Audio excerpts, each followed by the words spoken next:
Prions le Seigneur. Elle a un très bon message. J'espère que je vais pouvoir garder votre attention.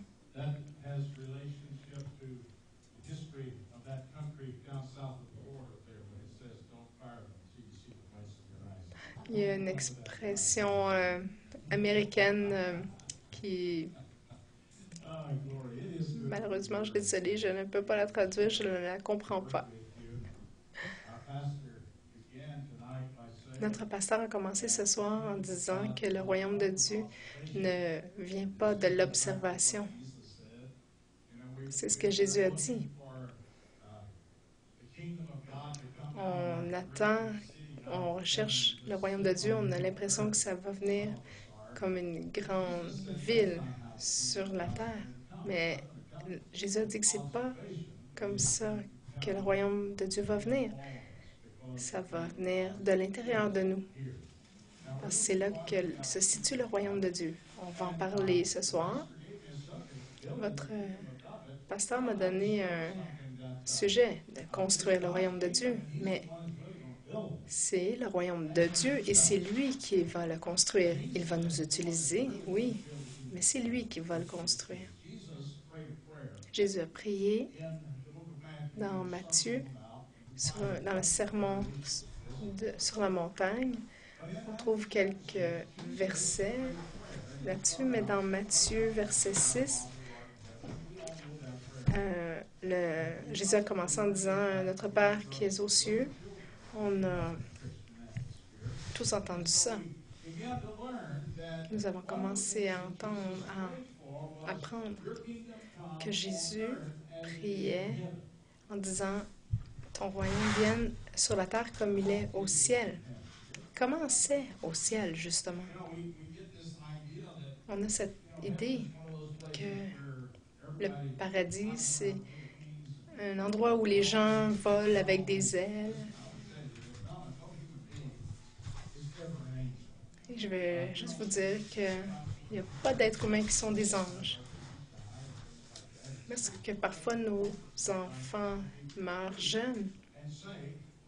On entend des pasteurs qui peuvent dire « Il est devenu un petit ange », mais je suis désolée de vous l'apprendre. Ils ne deviennent pas des anges. Dieu a créé les anges comme une créature spéciale.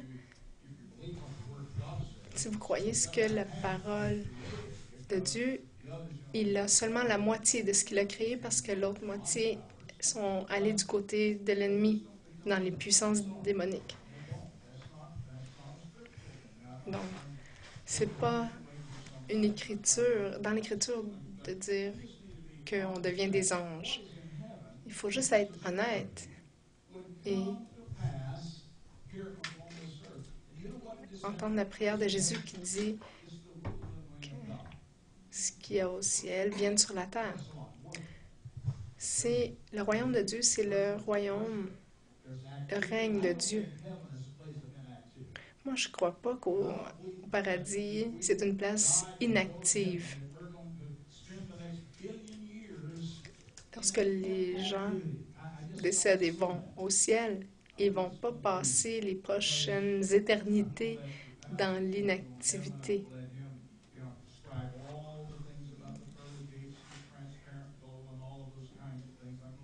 Je vais laisser votre pasteur vous décrire ce qui est écrit dans le livre de l'Apocalypse. Je pourrais le faire comme je l'ai déjà fait, d'enseigner. Mais j'aimerais vous enseigner autre chose ce soir. Le ciel, c'est la résidence de Dieu. Est-ce que je pourrais étirer un petit peu votre imagination un peu et suggérer que le ciel, ce n'est pas dans le ciel là où il y a les étoiles et les planètes. Le ciel, ce n'est pas seulement un endroit, c'est un état d'être. C'est la résidence de Dieu. Et je crois que chacun de nous, ici, actuellement est déjà au ciel si on connaît Jésus. Mais j'ai des gens qui vont dire, c'est l'enfer sur terre, tu peux pas me dire que je suis déjà au ciel. Mais je vais vous donner quelques fondations. Vous voyez, Jésus, lorsqu'il est venu en nous, il fait quelque chose en nous qu'on ne peut peut-être pas réaliser au quotidien dans notre marche sur cette terre. Mais dans Éphésiens chapitre 2, Paul a dit que nous sommes des enfants du malin, mais Dieu. J'aime ce verset qui dit, mais Dieu. Il dit que Dieu nous a élevés avec Christ. Lorsque Dieu a ressuscité Jésus, il nous a ressuscités en même temps. Il y a 2000 ans, nous avons ressuscité avec Jésus. Et ça dit qu'il nous a tous élevés. Nous nous assoyons tous ensemble avec Jésus-Christ ou pas ici sur cette terre sous les pieds de l'ennemi. Il nous a amenés à nous asseoir dans les lieux célestes en Christ, à la droite de Dieu.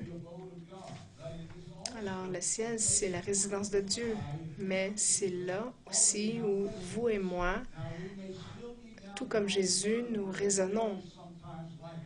Parfois, oui, ça peut sembler ici comme l'enfer, ici sur terre, lorsque les choses se précipitent autour de nous, mais nous devons comprendre que notre position, notre place est aux cieux. En réalité, vous et moi sommes déjà dans le royaume. Au moment où vous et moi avons reçu Jésus-Christ en tant que sauveur, il y a quelque chose qui nous est arrivé. Nous avons été instantanément transportés là où l'apôtre Paul exprime en disant que c'est le royaume de son Fils adoré. Alors je suis déjà, fait partie déjà du royaume de Dieu. Le royaume de Dieu, c'est quelque chose que Dieu va construire et va nous utiliser pour accomplir ses buts sur cette terre. Je le crois de tout mon cœur. Dieu n'a pas seulement dit, je vais tout faire, je vais accomplir tout sans votre aide. Il y a des choses que le Seigneur désire nous voir, nous impliquer. Et moi, je veux être impliqué dans le royaume. Alors, si vous voulez appeler ça la construction du royaume, libre à vous. Vous pouvez faire ce que vous voulez, dire ce que vous voulez. Mais moi, ce que je veux, c'est être un instrument de Dieu. Un instrument de sa volonté sur cette terre. Un instrument qui peut faire ce que Dieu désire me voir faire. Alors, à propos de ce que nous parlons ce soir, nous sommes donc déjà dans le royaume. J'ai chanté une chanson.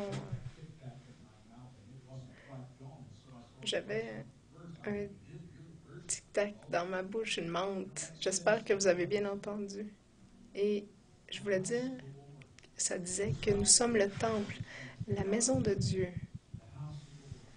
La maison de Dieu, la maison que Dieu a choisie pour habiter.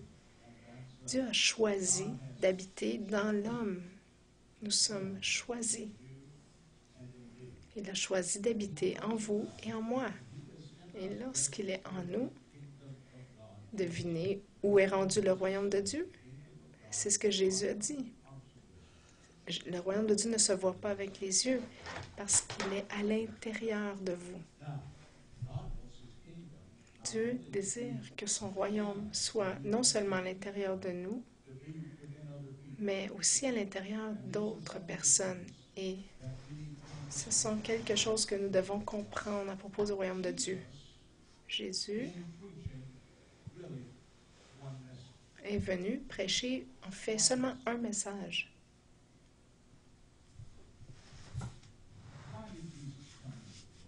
Pourquoi est-ce que Jésus est venu dans le monde? Avez-vous déjà pensé à ça?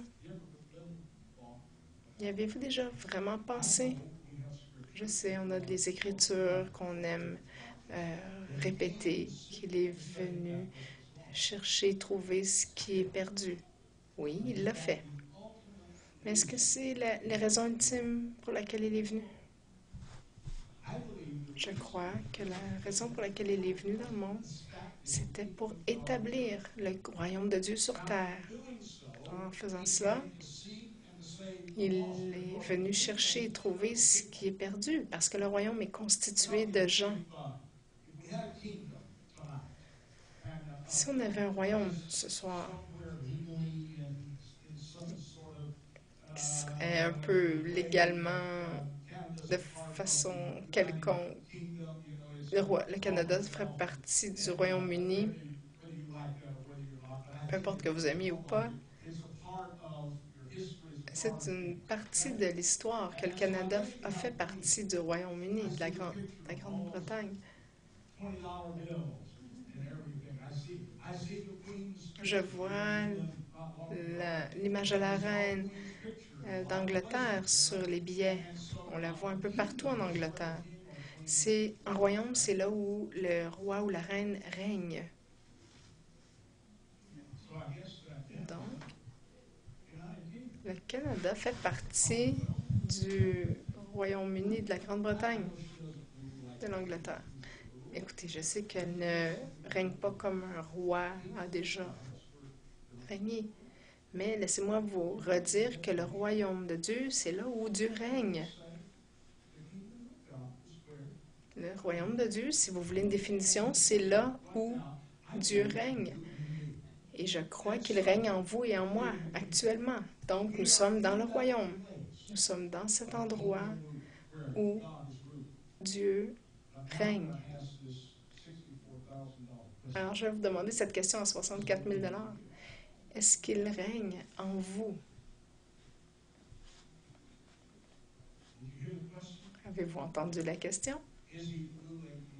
Est-ce qu'il règne en vous?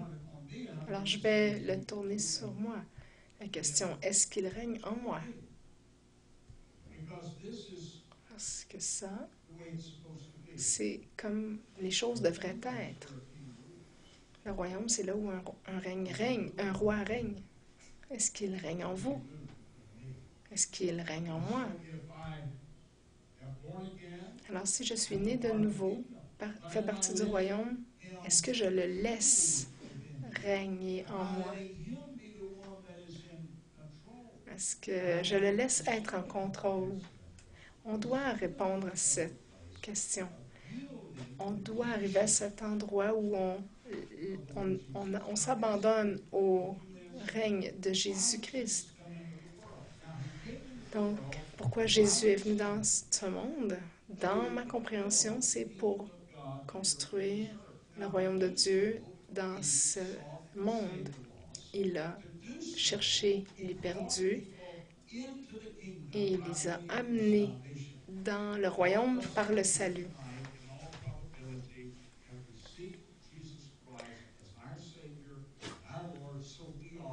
Alors, lorsque nous avons reçu Jésus-Christ en Sauveur, nous faisons partie du royaume. C'est point à la ligne. Nous n'avons pas besoin de revenir là-dessus. Mais laissez-moi vous mettre au défi. Est-ce que nous vivons réellement comme si nous étions dans le royaume? Ce sont les choix que nous devons faire. Des choix à savoir si on veut vivre le royaume de Dieu. Lorsque Jésus est venu établir le royaume, il a cherché et trouvé les perdus, mais il a aussi prêché quelque chose qu'on appelle l'évangile du royaume. C'est fascinant. Vous rappelez-vous l'histoire de Jésus? Il y a un jour où il est allé voir Jean le Baptiste. Jean n'était pas littéralement un baptiste de cette dénomination qu'on appelle baptiste. C'est pas une branche de la religion que Jean le Baptiste a parti. C'était plutôt ce qu'il faisait. Il baptisait. Il prêchait un évangile de repentance. Alors Jésus va voir Jean le Baptiste, pas parce qu'il avait besoin de se repentir, mais il est le Fils de Dieu en chair. Et la Bible me dit qu'il n'a pas péché, donc il n'avait pas besoin de se repentir, mais il est allé le voir quand même, Jean le Baptiste, et il s'est soumis à lui. Il a été baptisé dans l'eau. Lorsqu'il est revenu de l'eau, l'Esprit Saint s'est posé sur lui et Dieu a parlé. C'était wow! Et Jésus a commencé son ministère. Mais non, ce n'est pas ce qui est arrivé. Savez-vous ce qui est arrivé quand l'Esprit Saint est arrivé sur lui? Ce Saint-Esprit Saint qui l'a rempli. Et j'aime bien l'ancien anglais qui dit comme une compulsion. L'Esprit Saint l'a conduit dans le désert. Il l'a conduit là. Et c'est là qu'il a été tenté en toutes choses comme nous, mais il y avait 3 tentations de base. Vous vous en rappelez? Ça gère 3 domaines de la vie qui couvrent tout. C'est tourner les pierres en pain. Nourrissez-vous par vos propres forces. Jésus a dit, l'homme se nourrira pas seulement de pain, mais de toute parole qui sort de la bouche de Dieu. Deuxième tentation, l'ennemi a dit, jette-toi en bas. Et Psaume 91 a été cité par l'ennemi qui dit, les anges vont soutenir ton pied pour pas que tu heurtes une pierre. Mais Satan l'a pris hors contexte et lui a dit, pourquoi tu ne te jettes pas à terre? Les anges vont te rattraper. Mais Jésus a dit, tu ne vas pas te sauver par ta propre puissance. Ça gère une partie de nos vies où on dit, je vais le faire moi-même. Et la troisième tentation, elle est intéressante. Lorsque l'ennemi a dit, tu vois tous les royaumes de la terre, tous ces royaumes, je vais te dire, Jésus, tu devrais m'adorer et te prosterner à mes pieds, parce que et tout ça va t'appartenir. Mais ce que Satan ne savait pas, c'est que tout ça appartenait déjà à Jésus. Il ne savait pas qu'il s'adressait à un roi. Satan essayait de briser la relation d'adoration qu'il y avait entre le Père et le Fils. Il savait que s'il brisait cette relation d'adoration entre le Père et le Fils, il pensait qu'il pourrait gagner. Et le problème, c'est que ça arrive souvent que Satan brise cette relation que nous avons avec le Père et ça brise notre effet qu'on peut avoir, l'influence qu'on a dans le royaume de Dieu. Alors, Jésus est sorti de ce temps de tentation avec un message qui disait,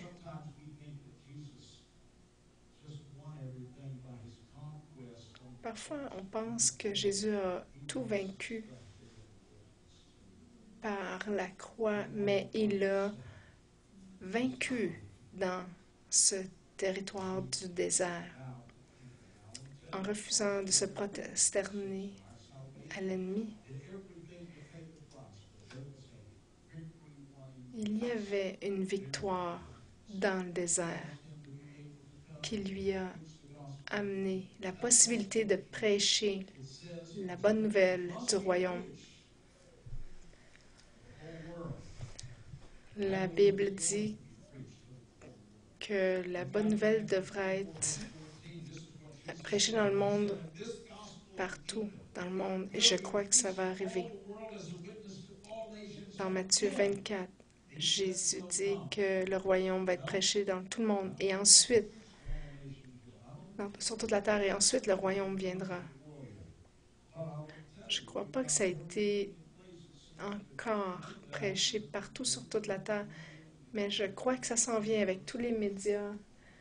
Ça se répand avec les médias sociaux comme Facebook, Twitter et compagnie. Jésus va venir lorsqu'il sera le temps, mais l'Évangile doit être prêché. Pas seulement prêché, mais démontré aussi. C'est une partie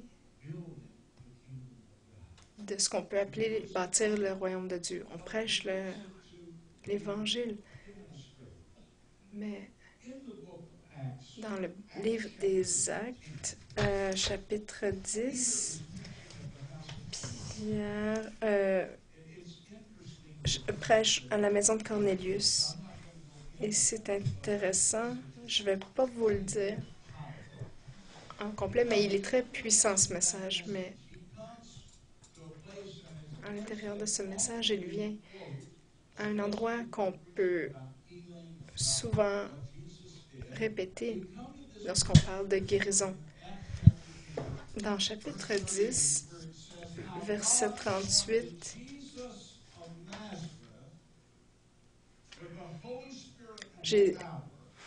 vous savez comment Dieu a répandu la puissance du Saint-Esprit sur Jésus de Nazareth. Vous savez aussi comment Jésus a parcouru le pays en faisant le bien et en guérissant tous ceux qui étaient sous le pouvoir du diable, car Dieu était avec lui.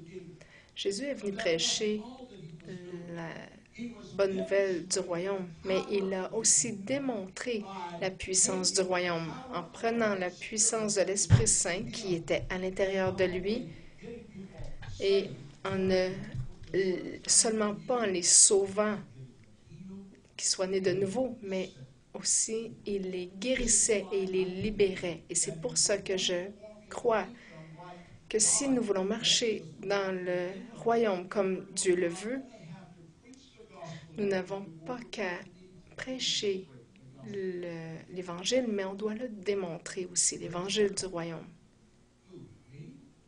Démontrer? Qui? Moi? Moi, démontrer l'Évangile du royaume? Comment je vais faire ça, frère Eugène? Vous avez deux mains? J'étais en train d'écrire cette semaine. Et je crois que j'écrivais pour aujourd'hui, en fait. Mais j'écrivais à propos du premier miracle que Jésus a exécuté. Vous savez, il est lequel?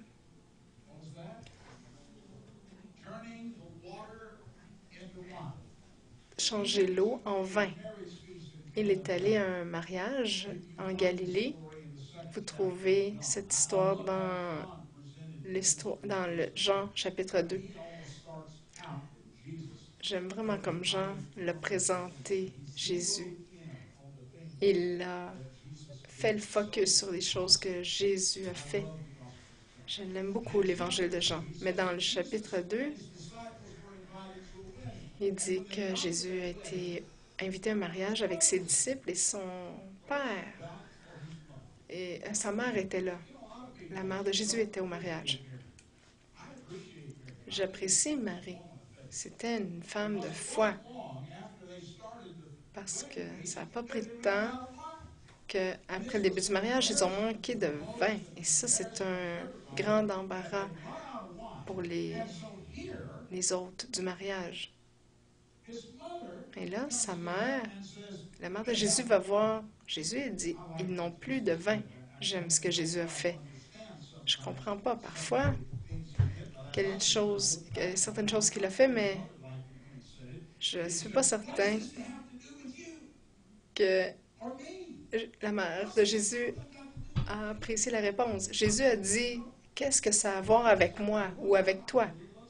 Sa mère est peut-être un petit peu fâchée. Savez-vous ce qu'elle a fait? Elle a dit, elle parlait au serviteur. Elle dit, peu importe ce qu'il vous dira de faire, faites-le. Et il y avait ces grandes jarres d'eau. Jésus a dit, remplissez-les complètement d'eau. Alors, ces jarres étaient vides, tout comme nous, quand on arrive à Jésus, on est vide.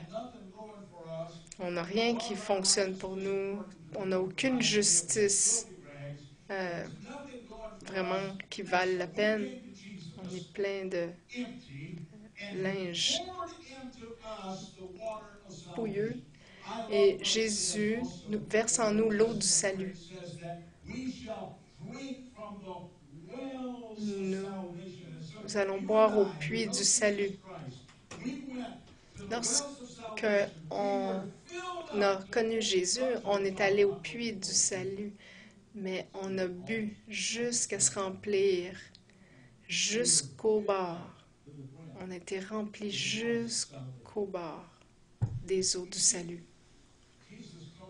Lorsque Jésus leur a dit, remplissez les jarres d'eau jusqu'au bord, il a dit autre chose. Il a dit, maintenant, en parlant toujours au serviteur, nous sommes comme les jarres vides. Nous étions vides, maintenant nous sommes pleins. Nous avons été sauvés. Nous avons l'eau de vie en nous. Mais Jésus a dit autre chose. Il a dit dans Jean 7, versets 35 à 37, lorsqu'il dit que celui qui croit en lui, en moi, de ses entrailles couleront des rivières d'eau vivante. Et là, il parlait de l'Esprit Saint qui n'avait pas été encore donné parce que Jésus n'avait pas été glorifié encore. Alors, ils ont rempli les jarres jusqu'au bord. Ça, c'est le symbole du salut. Je n'ai pas dit que c'est un symbole biblique, c'est un symbole pour moi. C'est comme ça que Dieu m'a parlé, moi. Parce que je veux faire les œuvres du royaume. Je veux faire ce que Jésus a fait. Alors, j'ai été remplie d'eau jusqu'au bord. Maintenant, la rivière est venue en moi et c'est l'Esprit Saint qui travaille en moi. Et les rivières est faite, en fait, pour déborder. Alors, il a dit aux serviteurs ce jour-là, vous remplissez les jarres et prenez un peu d'eau, prenez un peu de liquide dans les jarres et allez au maître de la fête pour lui faire goûter. Le maître de la fête a dit,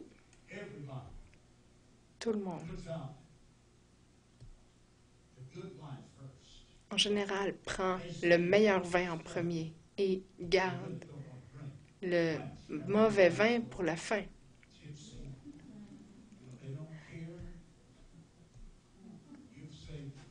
Mais vous avez gardé le meilleur vin pour la fin.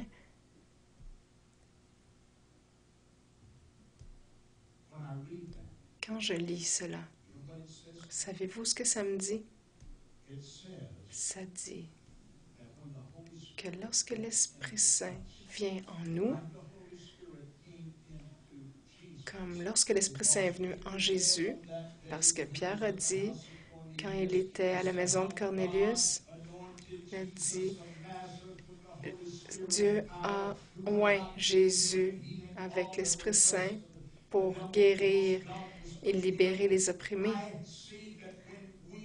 Je vois que lorsqu'on prend notre main hors de notre poche et on commence à poser les mains sur les gens et qu'on commence à faire ce que Jésus nous a donné de faire, il a dit, guérissez les malades. Ce que nous faisons, c'est que nous démontrons la puissance du royaume. J'espère que vous comprenez ça. Nous étions comme les jarres. Nous étions vides. Nous avons été remplis jusqu'au bord avec le salut, les eaux du salut. Mais maintenant, il y a un extra qui est versé en nous. C'est la rivière de vie. C'est l'Esprit Saint qui coule en nous et qui déborde de nous. Alors, on a quelque chose de plus, d'extra qu'on peut donner, redonner aux autres. Et c'est la puissance pour faire le travail. Laissez Dieu bâtir le royaume en vous.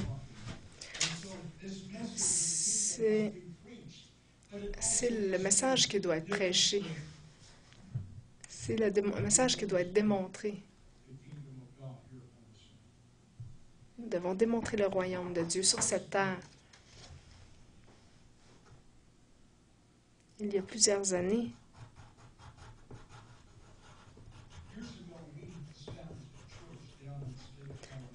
on a établi une église en Alabama. Est-ce que je peux vous dire quelque chose d'honnête? On n'avait aucune idée de ce qu'on faisait. J'étais baptiste, vous savez. J'étais pas rempli de l'Esprit Saint. On n'était pas tout à fait dans le pattern de baptiste standard. Alors nous sommes sortis, nous sommes allés en Alabama et nous avons établi l'Église. C'était une toute autre game. Nous avons eu le baptême de l'Esprit Saint. On voyait des guérisons, plein de choses de manifester. Mais on ne savait pas comment faire l'Église. Alors, on a copié les autres personnes qui étaient remplies de l'Esprit Saint. Donc, on avait 3 chansons rapides, 3 chansons lentes, et on priait pour les gens. On suivait cette formule. Et j'étais naïf. Merci Seigneur pour la naïveté, parce que j'étais tellement naïf que j'ai dit à la congrégation, vous savez, ce que je fais, vous pouvez le faire aussi. Alors, essayez-vous de perdre votre emploi? Oui, oui. J'ai commencé à prêcher et enseigner sur les dons de l'Esprit. Savez-vous que les dons d'esprit ne sont pas réservés qu'aux gens qui prêchent à l'avant? C'est pas seulement pour les pasteurs, les prophètes, les évangélistes, peu importe, c'est pour chacun de nous. Keep going, keep going. Keep translating. Je crois que l'apôtre Paul dit que ces 9 dons dans l'Église sont pour tous. Donc, j'ai commencé à enseigner sur les dons de l'Esprit.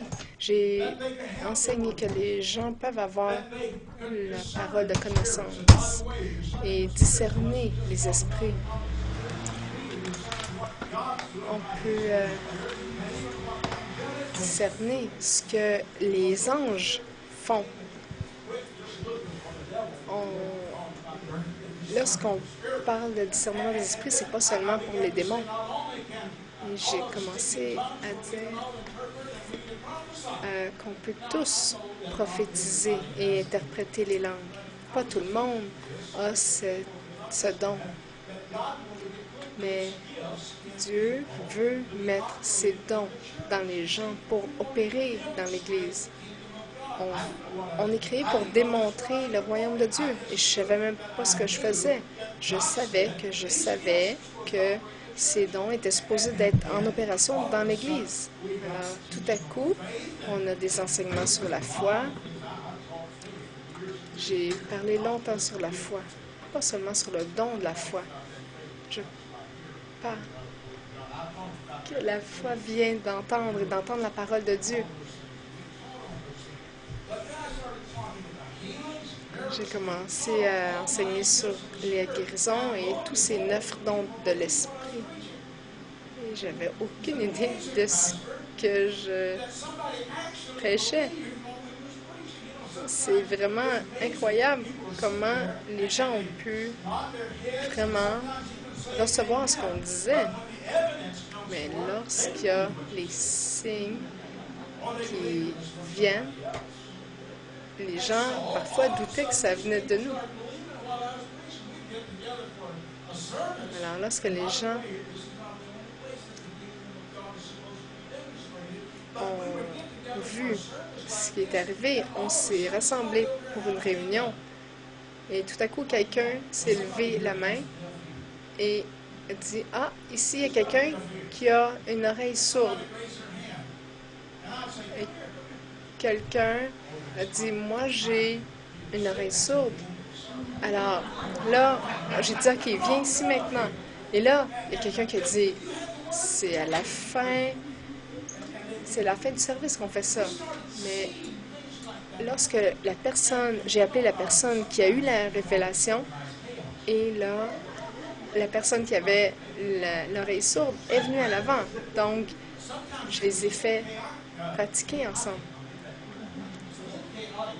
Et je peux vous dire que ça avait l'air un petit peu chaotique. Parce que tout à coup, les gens devenaient guéris. Tout à coup, subitement. Et personne n'avait nécessairement une parole de connaissance. Il n'y avait personne qui apposait les mains sur ces personnes. C'était à cause de l'atmosphère. On a laissé place à l'atmosphère amener la démonstration. Parce que je pense qu'on était peut-être en train de bâtir ce royaume. Ça n'arrivait pas toutes les fois. C'était pas toujours free for all, chaotique. Mais il y avait des temps comme ça où l'Esprit Saint commençait à agir et commençait à démontrer sa puissance. Parce que c'est pas seulement prêcher le royaume, mais on permettait au royaume d'être démontré.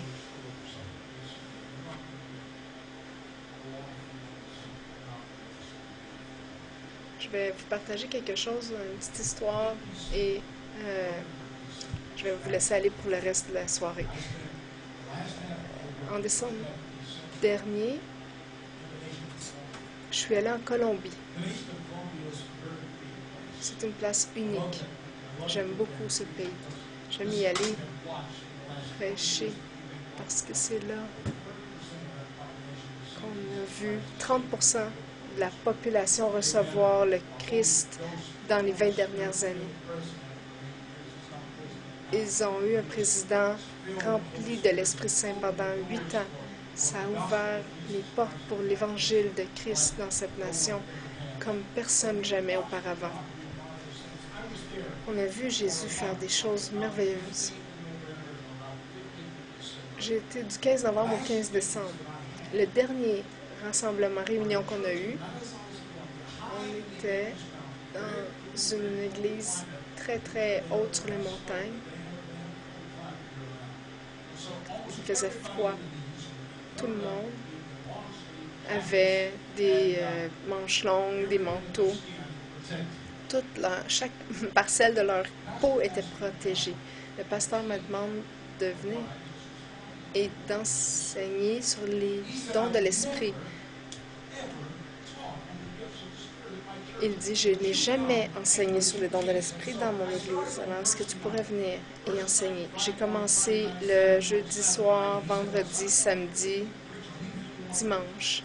Et il a dit, dimanche matin, tu peux prêcher sur peu importe ce que tu veux. Écoutez, samedi soir, il y a 9 dons de l'esprit. Samedi soir, je n'avais couvert que 6 dons sur 9. Alors, je devais couvrir 3 dons en 1 heure. Le don de la foi, et je le faisais aussi rapidement que je pouvais. Je suis arrivée au don de la guérison. C'est le don des guérisons, pas le don de guérison. Ma femme a une super onction de guérison pour les femmes qui ont des problèmes féminins. Il y a d'autres situations où certaines personnes vont avoir un don de guérison d'un certain type. Et je crois ça. Alors, c'est là-dessus que je prêchais, que j'enseignais. Et tout à coup, j'arrive sur le don des miracles. Vous savez que j'enseigne et que je parle, je bouge, j'essaie de vous regarder dans les yeux et je bouge mes mains. J'essaie d'être personnel dans le contact avec vous et c'est moi, je suis comme ça. Et je marche comme ça sur le stage et je descends les 3 marches et je les remonte. Et je me suis tournée alors que je parlais des miracles et j'ai presque marché sur un petit garçon d'environ 5 ou 6 ans. Je le regarde. Il est là, couvert des pieds à la tête, mais il avait aussi un masque chirurgical. Ça me disait que ce petit garçon était malade. Je ne savais pas ce qu'était son problème. Je n'avais pas de parole de connaissance. Je n'ai pas eu de parole prophétique. Je savais seulement qu'il était malade, c'était évident. Et je le regarde et lui demande, en espagnol, « Qu'est-ce que tu veux? » Il me regarde et il dit, « Je veux mon miracle. » J'enseigne sur les dons de l'esprit. J'enseigne sans utiliser de titre.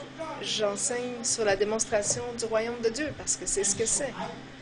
Alors je vous dis, je ne l'ai pas tapé sur la tête et dire « Va voir ton père et ta mère » parce que le pasteur m'a demandé d'enseigner et je dois terminer l'enseignement ce soir. Alors va voir tes parents. Non, je n'ai pas dit ça. Je me suis retournée vers les gens et je leur ai dit « Il veut son miracle. » Alors, j'ai apposé les mains sur lui, sans savoir quel était le problème. Je l'ai su plus tard. Qu'est-ce qu'il avait? C'est un cancer du lymphome et il était dans le stade terminal, en train de mourir. J'ai apposé les mains sur lui et j'ai repoussé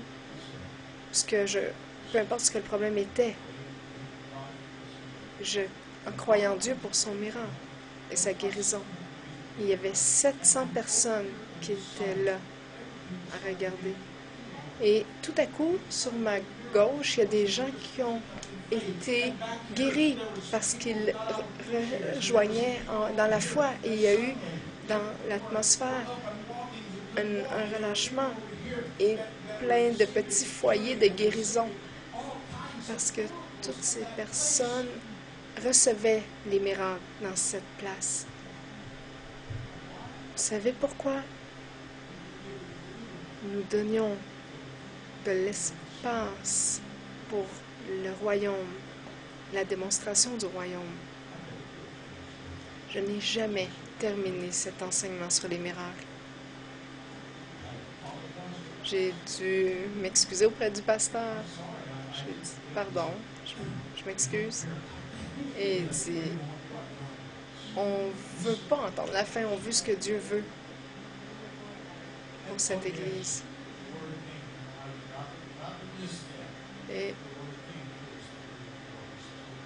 Et là, je voulais vous dire la bonne nouvelle qu'on a entendu que ce petit enfant était complètement guéri.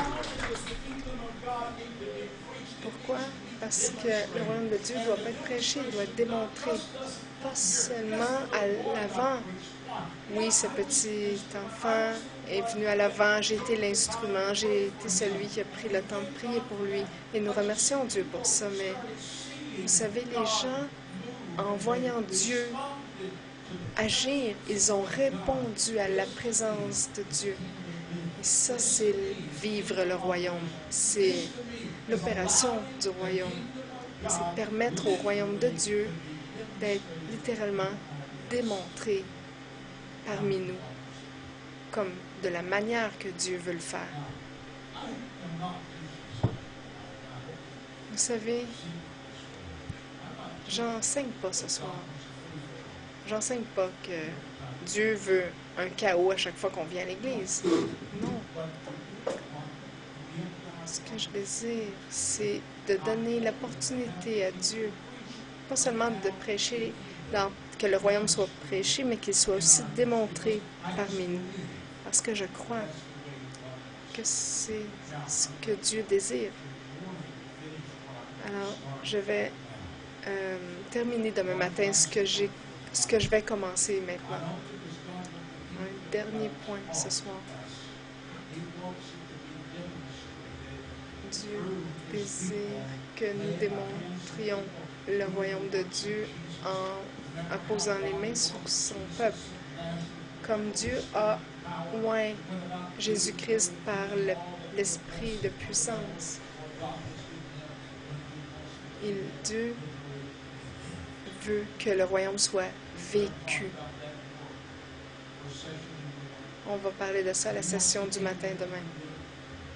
Dieu désire que ce royaume soit vécu, pas seulement à l'intérieur des 4 murs ici, pas seulement à l'intérieur de l'Église. Parce que vous savez, nous sommes l'Église. Ici, c'est un établissement. Et nous savons tous cela.